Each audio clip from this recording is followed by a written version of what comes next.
No, don't be intimidated. In order to go out to the marketplace, what was really important to understand was I had a good mentor at the time, and he always said, listen, don't go out unprepared. So, in other words, if you're going to make a good first impression, make that first good impression. You're not going to have a second time to make a second impression if it's not a good first impression. So, if you're going to make the break, you can't be everything to everyone. Today's podcast is brought to you by Interlux Auctions, your solution to guarantee competitive offers on your luxury listings with no compromise to commission. Visit interlux.com today to find out more. That's interlux.com.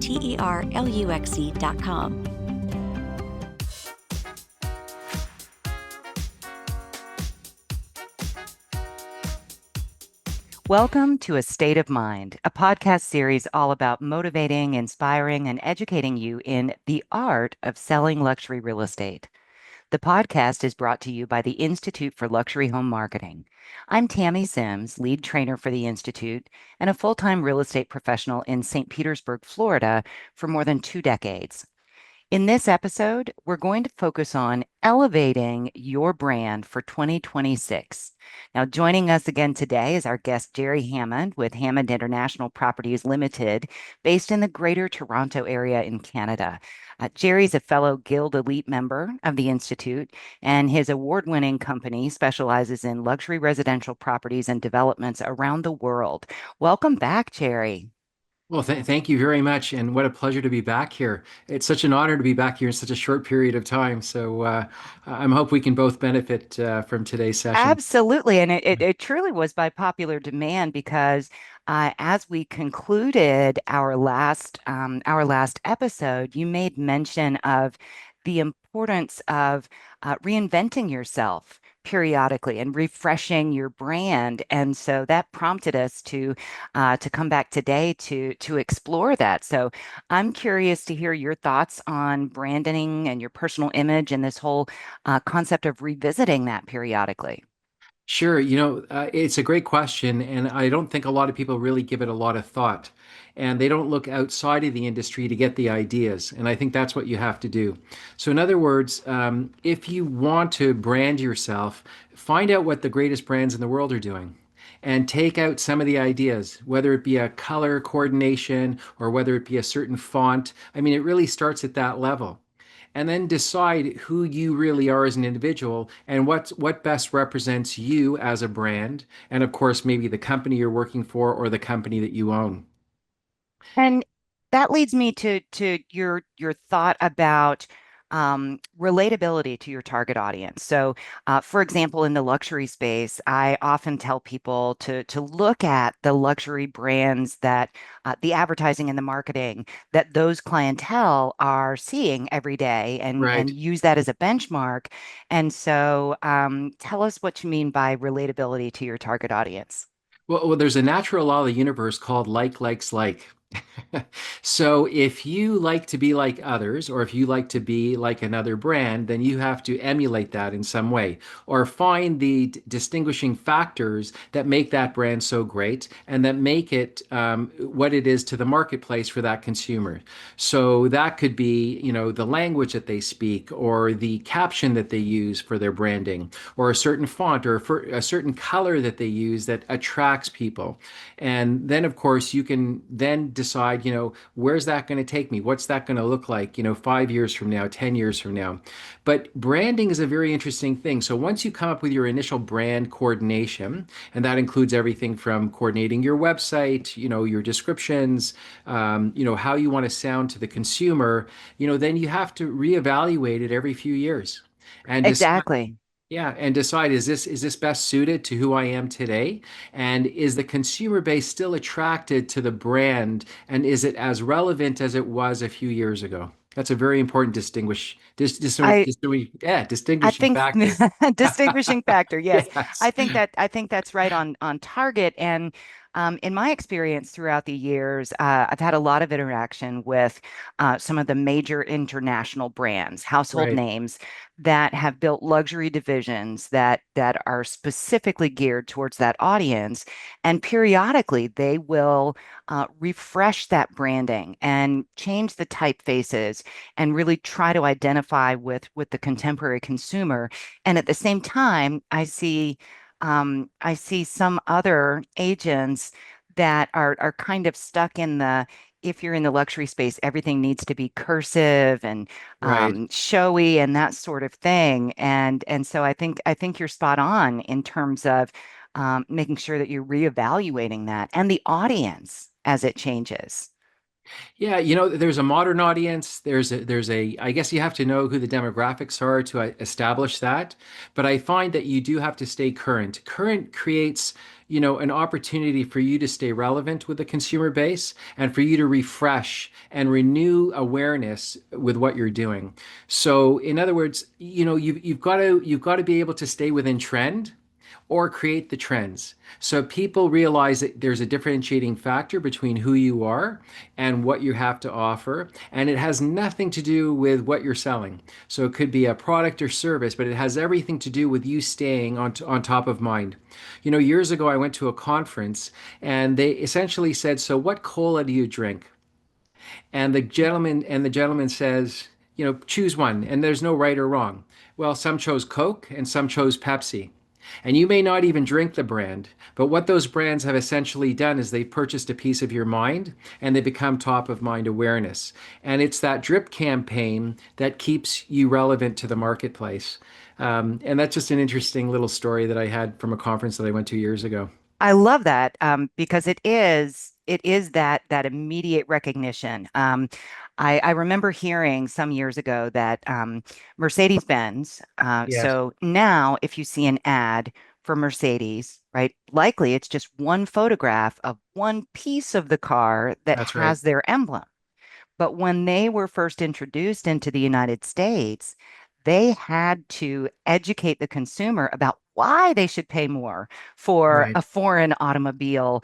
And they had to build that brand and they had to tell the story to create that level of recognition. And I don't know that we want to have listings long enough to have to to build that kind of brand recognition. But when we're talking about ourselves as real estate professionals, you want that kind of longevity and that kind of instant recognizability.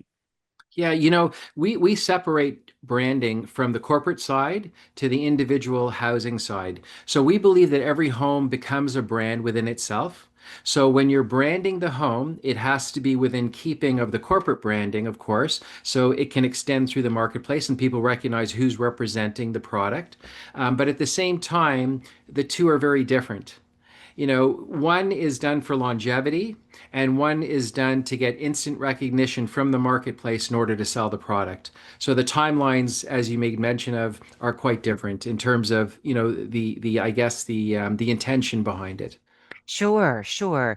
And that's really important to point out because sometimes that package, the corporate consistency can be a little bit too restrictive in terms of just plug in pictures and different words for Right. different properties. You do have to tell the story of individual listings, particularly those that you specialize in that have such epic personalities and styles, but that underlying corporate brand consistency needs to, as you say, make it quite clear who's representing the property because Yeah. Well, that's Tammy, important. you said the exact right word because today it's all about the storytelling.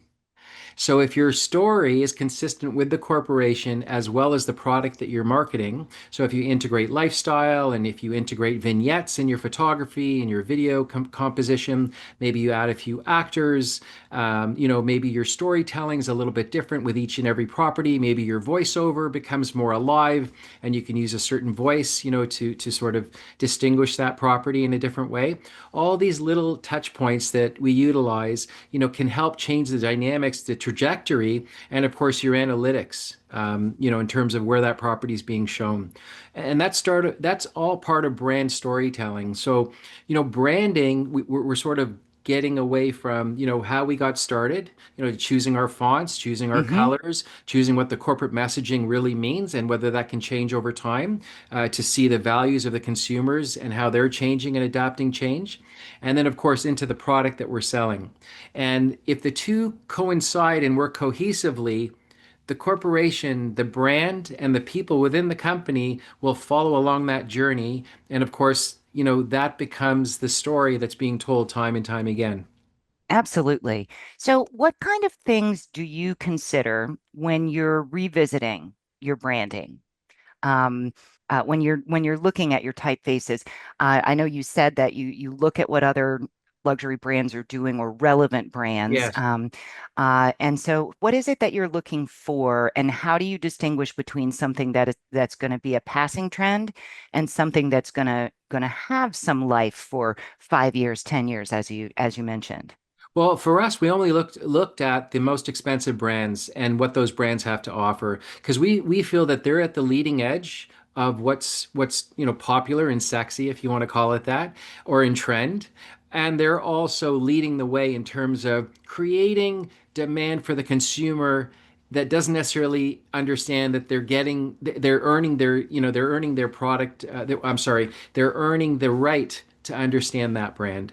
So sometimes it's not unlike Steve Jobs. So Steve Jobs created the iPhone, not because the consumer demanded it, but because they didn't know what they wanted. And then Steve Jobs created it for the consumer, and now they realize they need that product. So it's sort of, you got to reverse engineer the way you look at things.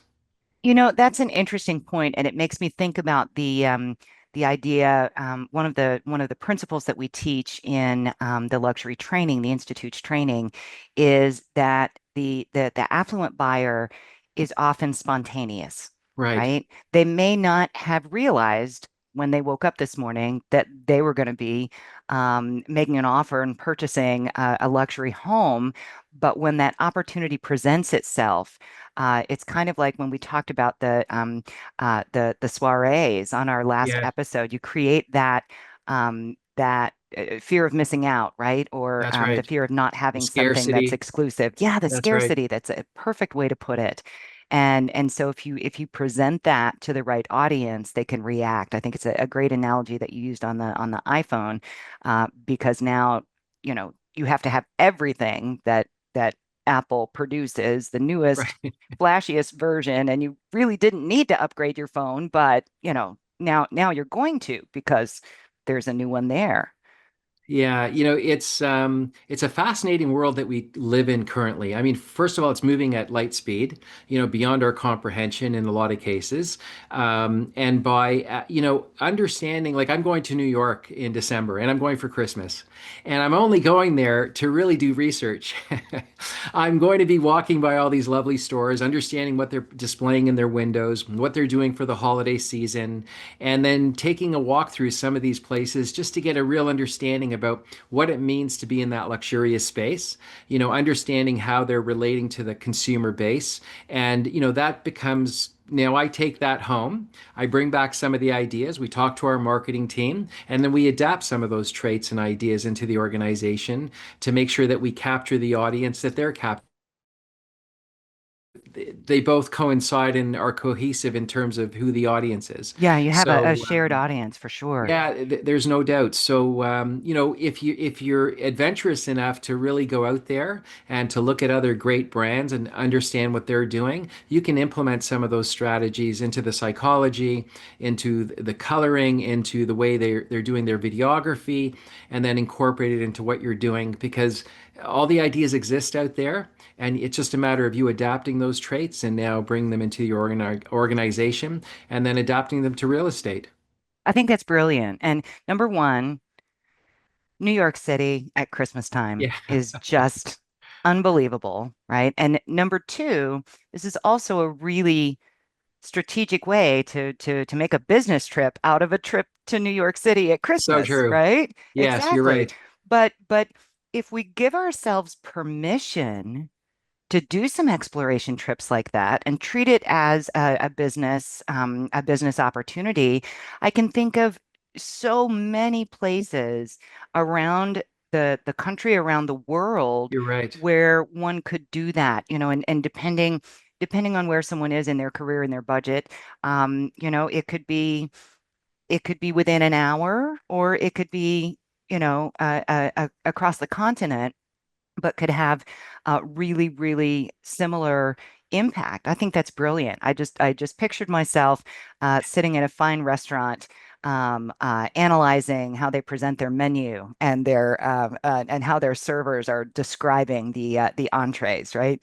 Yeah, It I went to this restaurant talking about a great restaurant experience. I go to this restaurant and I go with my accountant and we have a wonderful experience. And there's a lady there who has this really specific title. Like her title was only to go to each and every table to make sure that everybody was satisfied with their meal, making sure that they understood the menu, and that if there was anything else that she could do to provide service at that table, that's her responsibility. And I was so impressed. She was so well spoken, she was so well suited to the job, she was very gentle in her approach. But it made you reassure that they were providing you great service, and that the experience that they expected, that just her coming around to the tables, was going to elevate the entire experience. And of course, we had a wonderful evening. And to this day, it's still a very memorable evening. And I've already told a few other people about this place just because of the way they serviced. So service is key. Absolutely. And creating memorable experiences where you have been made to feel as though you're important and you are That's right. valued is a great way to keep that top of mind and build referral business. And so I think that level of service also plays into our branding. Would you agree with that? There's no doubt. In fact, service is probably the one of the major components for branding. And what does that service adaptation look like? How's that going to be integrated into your company? How's that going to be filtered down from the leadership to the balance of the community and the organization? And how are they going to deliver that to the consumer?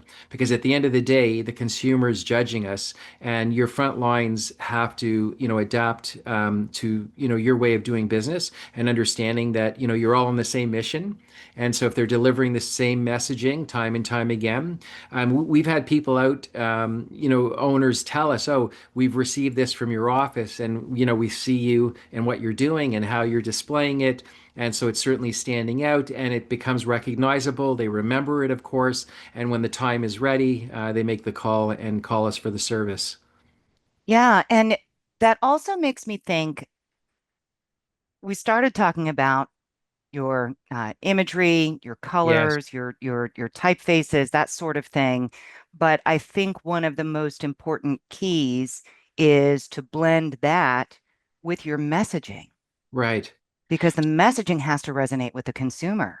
Yes. So in our particular case, we're very fortunate. We have two marketing companies, but one company that we deal with is more of a PR company to make awareness for the consumers and to make sure that we look good and sound good all the time when we're utilizing our social networks. And what they do is they implement these strategies to sort of enhance what we're all about. Our messaging, our I guess our tonality, our communication, how we look on camera, making sure that if we need to update our photos, that they're not 20 years ago or 30 Hmm. years ago, and we have the right photographer displaying, how we want to look on camera.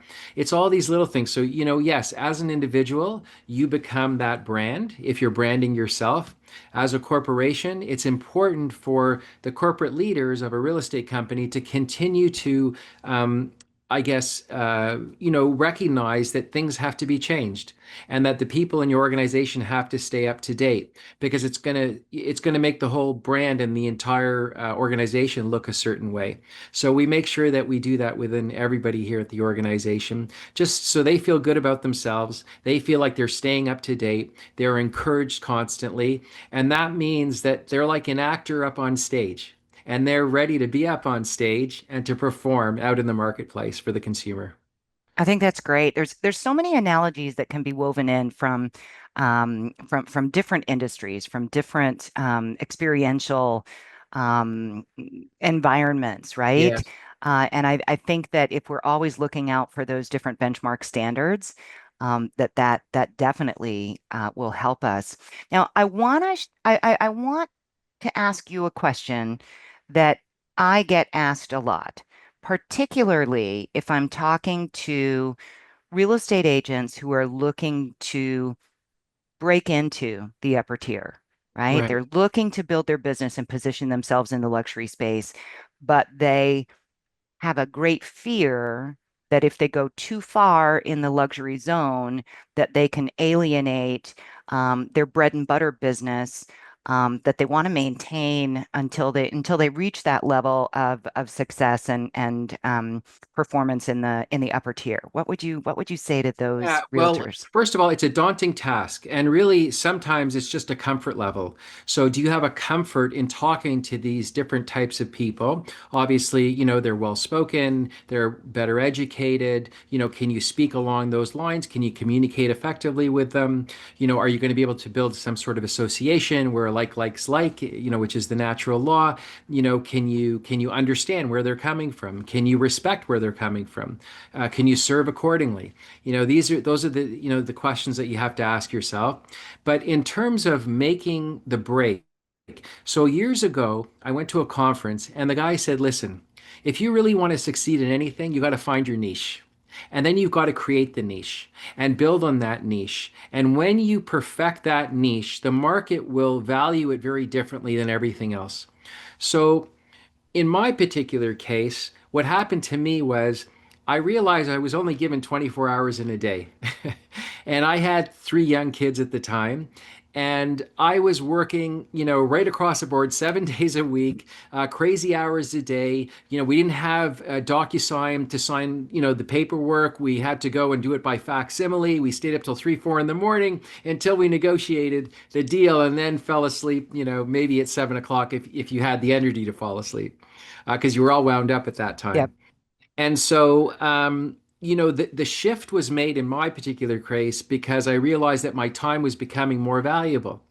And for that reason, I had to increase my time. And the only way to do that was to increase the product that I was selling. But I never thought about the extra zero, so to speak, or the extra couple of zeros to sell the product. I just thought, hey, it's another zero. And what's another zero? So, don't be intimidated.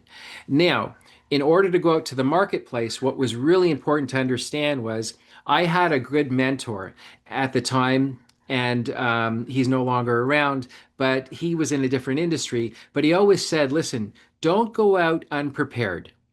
So, in other words, if you're going to make a good first impression, make that first good impression, and you're not going to have a second time to make a second impression if it's not a good first impression.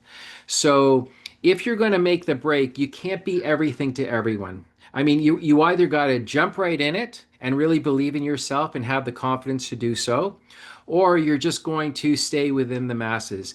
Mhm. Because, first of all, the consumer at the very upper end of the market understands how valuable real estate is in their portfolios today.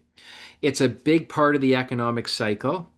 And of course, many luxury homeowners own multiple properties, not just for residential use, but also for enjoyment. Secondary residences, Mhm. global offerings in terms of where they want to live and allocate. Because what's happening is wealth has picked up.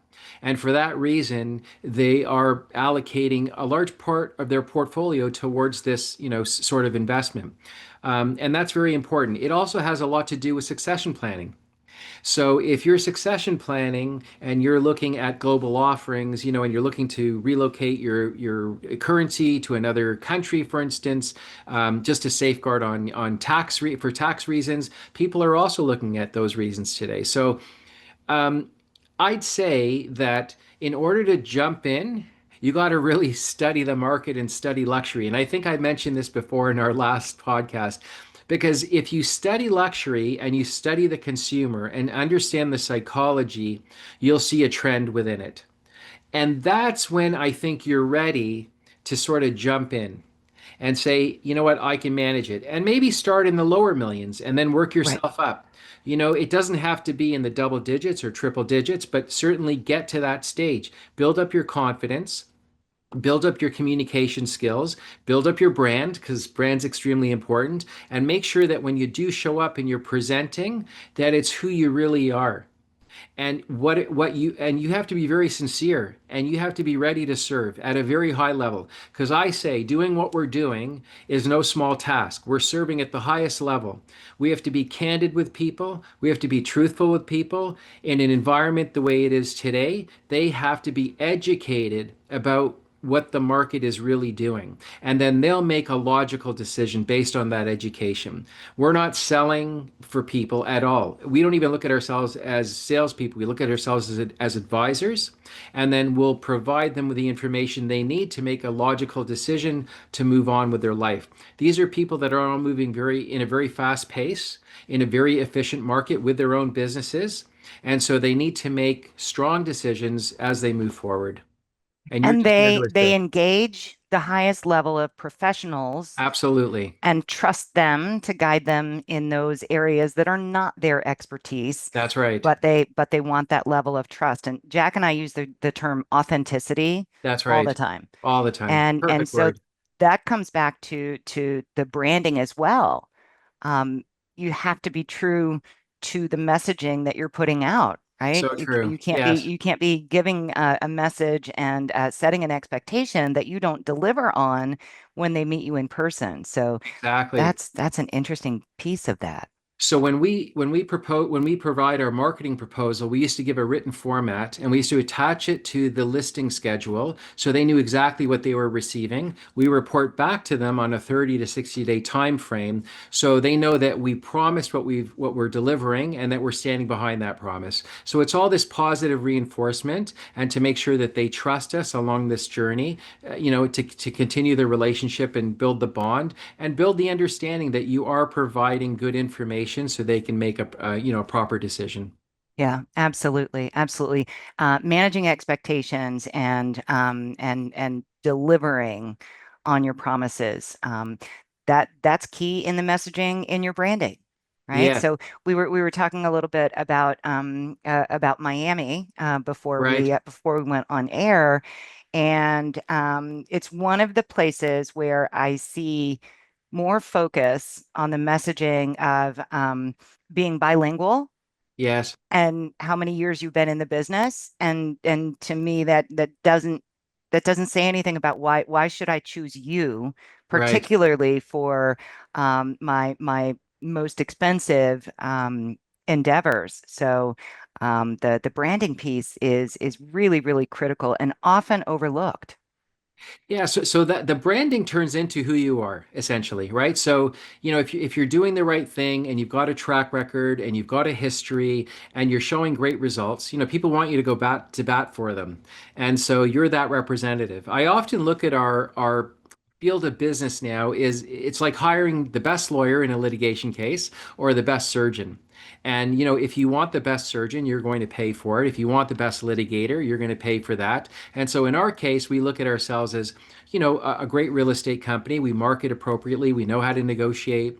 And that becomes who we are, and the market has embraced it. And the more value we provide to the marketplace, the more we realize that they're embracing what we're doing, all the time, as long as we're constant, as long as we're, not off character. Staying within character and who we are, true to who we are, helps with the branding, and that can't, it can't be negative in nature. It can't be questionable. It has to align with the brand and the company's philosophy on why we're doing what we're doing and how we're doing it. You know, when you mentioned the idea of learning from other high-end brands and things that are not necessarily real estate related, it reminded me of the importance of having those relationships with the best professionals in other arenas, other industries, um, as part of that whole process of sharing with each other what are the things that you're seeing among your clientele? What's most valuable to them? What do I need to know to cause you to continue to refer me to your most important clients? Right. So one of my favorite lines is success leaves clues. So if you can find what's successful, what's working, even if you don't like some of what you see, that's okay. You don't have to embrace it. You don't have to take it on, but certainly, adapt to yourself.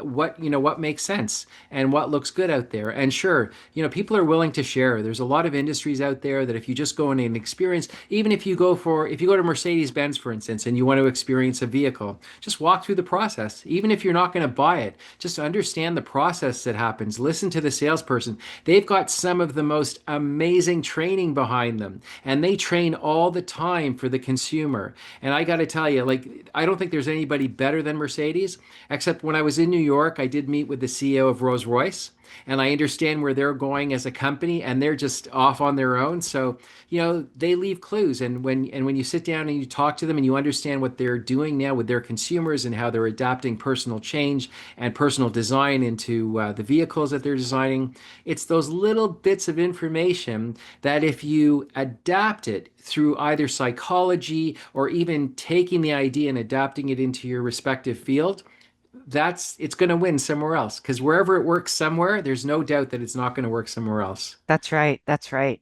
That's right.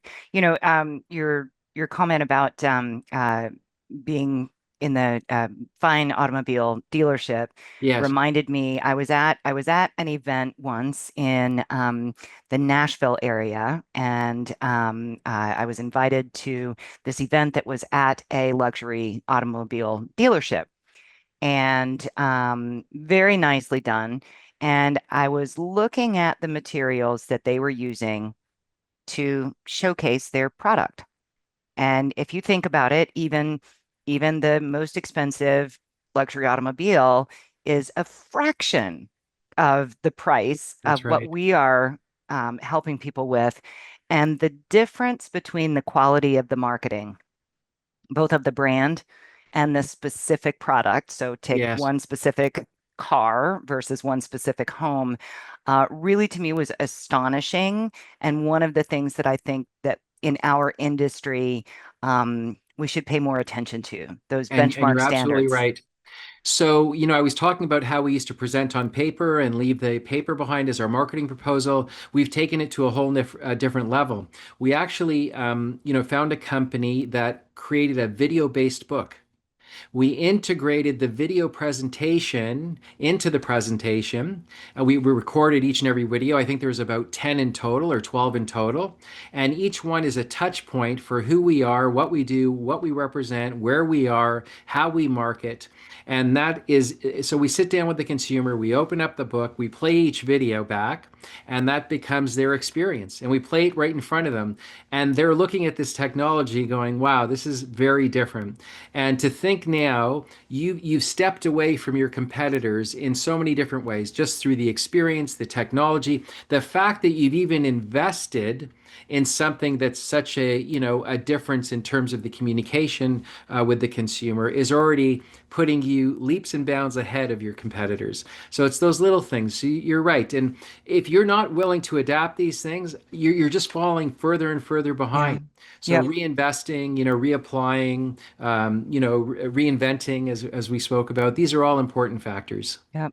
I had a little vision in my mind of putting together marketing brochures for very expensive properties, what were very expensive at that time, 25 years ago. Yes, Right. You would have the photos reproduced at the photo mat, and that's we had right. glue Yeah, sticks, and we were you're putting right. them on paper, and we were putting them in laminated sleeves, right? And that set us apart Tammy, from the you and I are on the competition. same, we're on the same page. I get it. Yeah, exactly, Yeah. exactly. But if we didn't pay attention to the advances and the changes, we might still be doing that, right? Well, I'll tell you, there's a lot of realtors still doing that. So, because at the end of the day, they're not investing, the company's not investing in progress.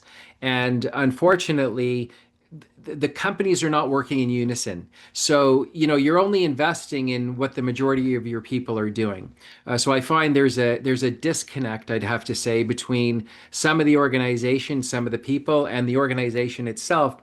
Are they all falling on track? Are they staying, true to what their values are, how they're conducting business, the consumer base that they want to attract? I think that's where there could be a disconnect too. So going back to your business or your question about the young person getting into the world of luxury, make sure that you're talking to the right organization that can give you an added advantage into the marketplace, and they're marketing product at the level that you're marketing, so at least you can learn from within and they can adapt their best practices to you, and then you can take those out into the marketplace in order to better suit yourself. Yeah, I think that's great advice. And that's gonna that brokerage is gonna look different in different markets. Of course. And for some, it's going to be a known large brand, and for some, it's going to be a independent or regional boutique. But I also think that in addition to doing a trip like you're doing to New York City and taking in those luxury spaces, I think that it's important for real estate professionals to attend luxury conferences. Yes. Right. And so if someone's with a company that isn't affiliated with a big luxury division, there are still many cross-brand opportunities to be in the space of other successful um, high-end professionals, to hear from them, panels, interviews, kind of like what we're doing now, Right. but also to be exposed to the branding that exists in those conferences. Yeah. Get to meet vendors that can elevate one's brand or materials or that sort of thing. So I really think that one of the most important parts of this is just encouraging people to get out of their zone a Their little, box, their right? Their box, maybe. Yeah. box, their Their box. box. Yeah. There's so many realtors that just operate with the blinders focused on the neighborhood that they farm Right. or the town that they're in and what makes And that and you know tick, what? and So, that's so it. that becomes so regimented, that becomes transactional, and really it doesn't become authentic anymore. It's not authentic. Being authentic is part of your personality. Who you are, how you can talk to people. But going back to one of the points that you brought up about going to luxury conferences. So I will say this. I mean, we attend them all the time. Hmm. Just to understand that world. But what's more important is if you can't afford to live in that world, you have to know how to serve it. But the best thing that you can do for yourself is to go out into that world and find out, where they're eating, where they're shopping, and understand who they're communicating with, and then adapt those practices until you can live that lifestyle. Hmm. You never want to compete with your clients because that's not what it's all about. But you want to, like likes like is a natural law of the universe. And if they like you and you like them and they feel that you're like them, that's a much better way to fit into that consumer base. Yeah, absolutely. Absolutely. I think that's very sound advice. Learning is absolutely key. And one Yes, of the principles that we talk about at the Institute is that you don't have to live the same lifestyle. that's right. It's a function of your competence Right. in that space and your Yes. confidence. And the more that you build your competencies, the confidence comes natural. That's right. Yeah. I often ask our agents when they first arrive here, I say, have you ever stayed in a Four Seasons or Ritz-Carlton? And they come back to me and some of them say yes and some of them say no. And I say, well, go back and stay in one and find Hmm. out what they're all about, because you're going to see some key attributes that you can take into the world of luxury, and just some touch points that they do. And it's very natural for them because it's part of the organization, it's part of their fabric, it's part of their DNA, if you want to call it that. Hmm. And because it's part of their DNA, you can take some of that material and some of those ideas and now bring it back out into the marketplace with what you're doing. Absolutely. Just a Makes me simple think of training. the one thing that comes to mind when I think of a high quality hotel stay like that was at a Ritz-Carlton in Yeah, Seattle. And some right. of our listeners will have heard me tell this story before, but this Ritz-Carlton was just down the street from Pike's Place Market. And if you've ever been, they have the most unbelievable, riotous flowers there Wow. that cost nothing. So you get a giant bouquet, right? So I was attending a luxury conference, and so I gathered up this giant bouquet of flowers that I was going to take back to my hotel room. And I'm thinking to myself, I can use the ice bucket, right? That's my ticket. And as Right. I was walking through the lobby, the concierge called for my attention and said, "Would you like me to have a vase sent to your room?" Wow. And I thought, that's absolutely yes, right? I didn't ask for it. They anticipated my need Right. and delivered. Yes.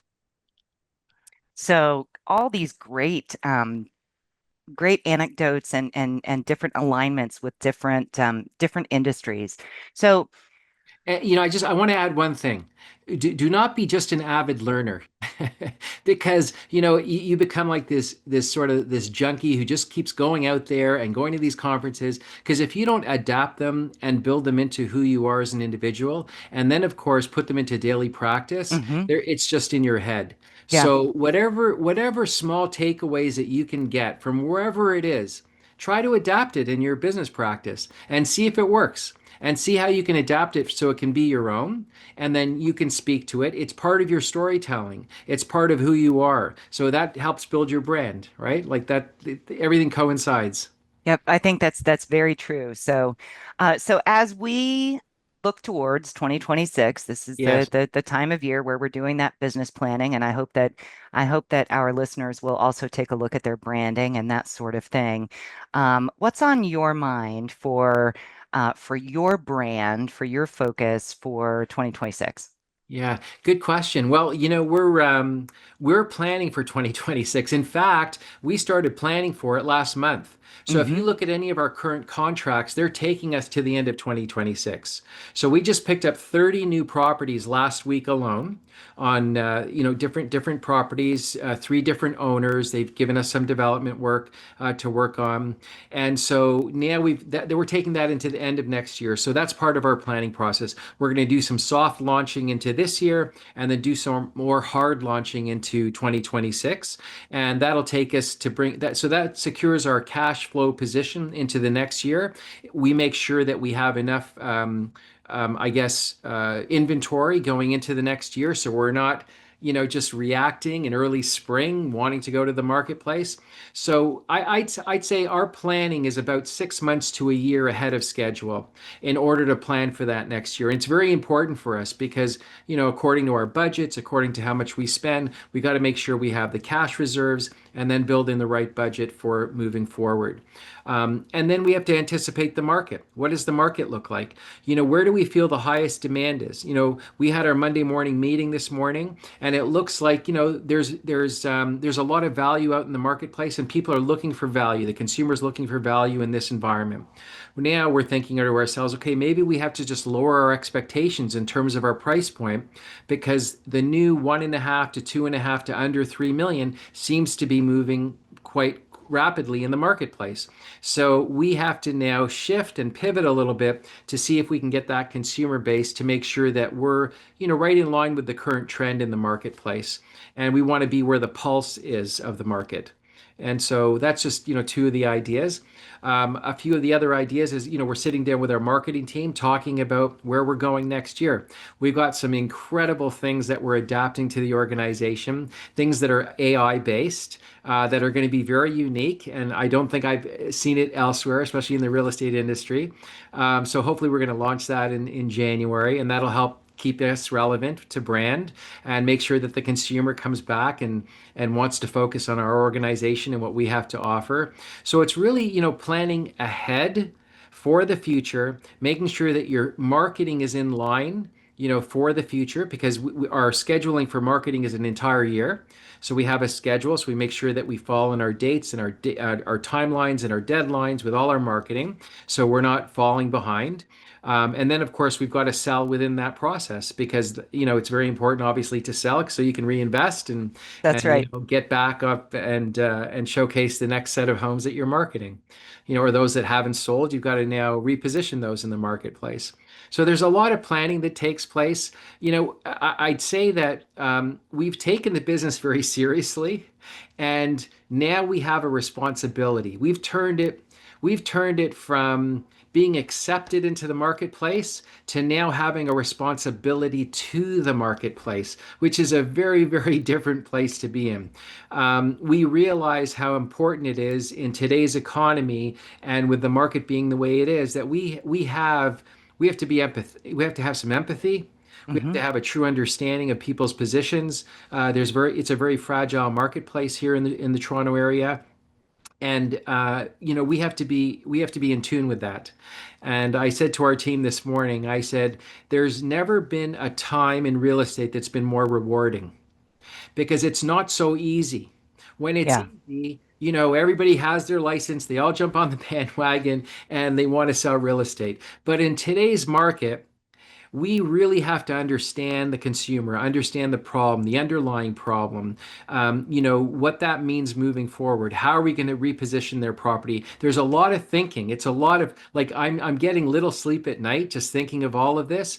And really, you turn to the point where you really care about the people that you're serving, and that you understand you don't want to play with their money. You don't want to spend their money Yeah. because if you're not giving them the right advice that they need to hear, then you're not giving them advice that they, can necessarily make good decisions with. And that's a really important point. So, on the planning process, there's so much going on here at Hammond. We have a year-end, goal setting workshop where Hmm. we introduce everybody to our master class and we teach it from within. And then they write down what their goals are for the next year. So we're going to introduce that in January. So they wrote down what they wanted to make last year. We're going to pull it out in January and Hmm. see if they met their expectations. So now we can go into the new year with a new heightened expectation and then get them geared up for what they need to do next year. And from within, we ask a lot of questions. We ask, what would you like? What would you need? How can we assist you in any way? How can we make your job easier? Yeah. Because I'm coming from a sales position, I never got the help. I went to my broker. He shrugged his shoulders. I said, well, what do I need to do next? Well, just keep doing what you're doing because it seems to be working. I mean, we don't need to hear those answers. I took the responsibility of saying, hey, listen, I'm the owner. I came from the sales world. I now own the brokerage. My responsibility is to the people and, of course, making them successful. And so, what does that mean? Well, if I had to look back at my career and sort of peel back, the banana, so to speak, I have to find out, or the onion, I have to find out what's at the core. Like, what is it that you really need to succeed? And I think that's what we're doing here in our organization to help and assist the various agents in gaining momentum. I mean, we're in a market where that's not so great. Last week we had a sale of $7 million. A few days ago, we just had another sale of $6.5 million. Like, that doesn't happen because we want it to, because it's just going to happen by circumstance. I mean, we're planning for all of this. We're in the another sale today that's about $2 million. But it's an 85-year-old woman who really has to sell. She just, she bought a condo. She's in a bit of a Yeah. situation. So, it's all this little stuff where if you take it to heart and you take your business seriously and understand, if this is your passion and this is the journey that you want to take and you know how to serve people, then it's a very rewarding field. And if you can adapt best practices, and for us, it happened to be in the luxury arena because we could really go all out in terms of how we showcase properties, how we write about them, what does the video look like, what does the photography look like, but we could have some fun and get creative. That's what gave us this openness to do what we're doing. And so that makes a lot of difference. So yeah, in all this planning, as you talked about earlier, we just replan again. Like we're just Yeah. planning again for next year. Yep. So it We starts just do again, it again. come Yep. to a full stop and we say, okay, what did we do last year? Because we'll present that in January to the rest of the team, and we'll say this is what we did this year, and we'll show them all the things, everything we attended, all the new technology that we brought into the company, all the new ideas, all our wonderful sales that we sold in that physical year. So they can get excited and say, you know what, this company has a great footprint. It's got a good stronghold on the market. Now I can take that confidence right? And that know how and deliver it to the marketplace with confidence. And I said to my team, we have a responsibility here. You guys are representing a great brand, Yep. a great product, and you've got the strength behind you to carry that through into the marketplace. And all we're going to do is push you forward and continually push you forward in order for you to succeed. And And they just like that messaging. well, and something that I'm taking away from what you were just talking about is going back to our topic, right? Elevating your brand.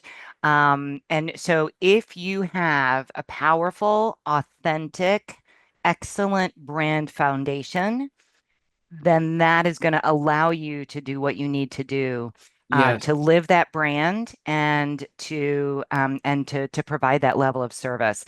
I think that is a wonderful spot for us to wrap today's session on. And I am just always thrilled with our conversations. I think that our listeners are as well. And so I want to thank you so much for being here.